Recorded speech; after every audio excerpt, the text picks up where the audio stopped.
आपल्यासोबत भाजपचे जिल्हा अध्यक्ष किशोर शितोळे आहेत. भाऊ, महापौर पदाची आता तुमच्याकडे एक तर मोठा प्रश्न आहे की कुणाला करायचं, कारण 57 जागा म्हणजे बहुमत तुमच्याकडे आहे, एक जागा कमी आहे. महापौर भाजपचा होणार निश्चित आहे, पण आता गटनेता कधी निवडला जाणार आहे? नमस्कार.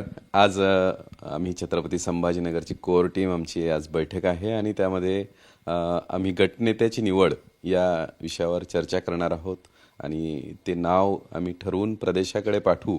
आम्हाला नावं पाठवायची आहेत आणि मग प्रदेशाकडून आम्हाला अंतिम आदेश हा आम्हाला आज येईल. साधारण गटनेता किती दिवसात निवडला जाणार आहे? मला वाटतं मंगळवारपर्यंत आम्ही प्रक्रिया पूर्ण करू. म्हणजे सगळे आत्ता नगरसेवकांच्या तर सगळे फॉर्म भरणं आणि हे सगळं तयार आहे आमचं. फक्त गटनेत्याचा विषय जो आहे तो आज आम्ही त्या नावांवर चर्चा करू आणि आमच्या पसंतीची प्राधान्याची नावं प्रदेशाकडे आम्ही पाठवू. तुमच्याकडे 57 उमेदवार आहेत, म्हणजे सर्वसाधारण महापौर पद सुटलंय, त्याच्यामुळे 57 जणांना इच्छा आहे की महापौर आपण झालं पाहिजे. परंतु आता किती नावं आहेत तुमच्याकडे असे की ते महापौर पदासाठी उत्सुक आहेत किंवा ते महापौर होऊ शकतात, अशी निवड काही झाली आहे का?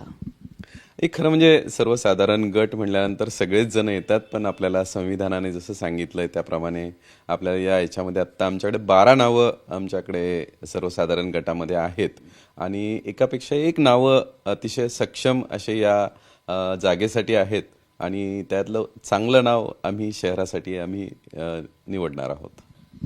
जेव्हा महापालिकेच्या निवडणुका घोषित झाल्या आणि तुम्ही उमेदवार जाहीर केले, त्यावेळेस काही प्रभागामध्ये ज्या जागा सर्वसाधारणसाठी होत्या त्या ठिकाणी तुम्ही ओबीसी उमेदवार दिले आणि त्या ठिकाणी मराठा उत्सुक उमेदवार होता पण ओबीसी दिले. परंतु आता कुठेतरी दबक्या आवाजात एक चर्चा होते की मागणी होते की सर्वसाधारण देताना किमान मराठा समाजाचा महापौर या ठिकाणी असावा, अशी एक भाजपमध्येच एक चर्चा आहे.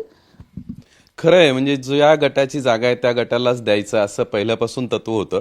पण तिकीट वाटपाच्या वेळेला काही ओढाताण झाली, त्याच्यामध्ये काही इलेक्टिव्ह मेरिटचाही विषय होता आणि अशा वेळेला ओपनच्या जागेवर इतर गटातली उमेदवार आम्ही दिले, तर त्याचा रोष पार्टीमध्ये आहेच आहे. तो एक आमच्यावर सगळ्या कार्यकर्त्यांचं म्हणणं मागणं आहेच आहे. त्यामुळे ज्या गटातला आत्ता सर्वसाधारण गटातलं जे महापौरपद आहे त्यालाच देणं याला आमचं प्राधान्य राहील. साधारणतः आता 12 जण नावं तुमच्या समोर आहेत, हे 12 नावं नेमके कोणते सांगता येतील का?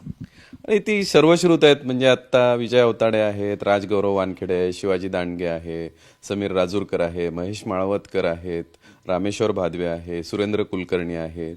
अशी सगळी सर्वसाधारण गटातली सक्षम नावं आहेत ही सगळी आणि ते प्रत्येक जण त्यामध्ये कुणी 2 टर्म झाल्यात, कुणाच्या 3 टर्म झाल्यात, कुणाची 1 टर्म झालेली आहे आणि महानगरपालिकेचा अभ्यास असलेली ही सगळी मंडळी आहे.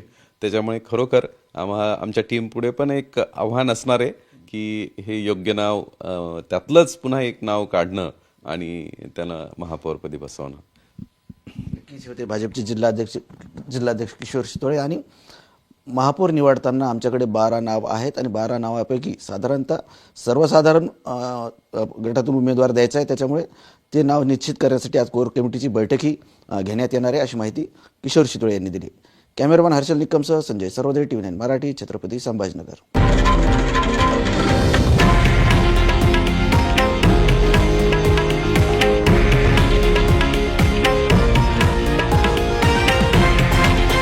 हे आहे देशातील नंबर 1 न्यूज नेटवर्क आणि आपण पाहत आहात TV9 मराठी, एकमेव.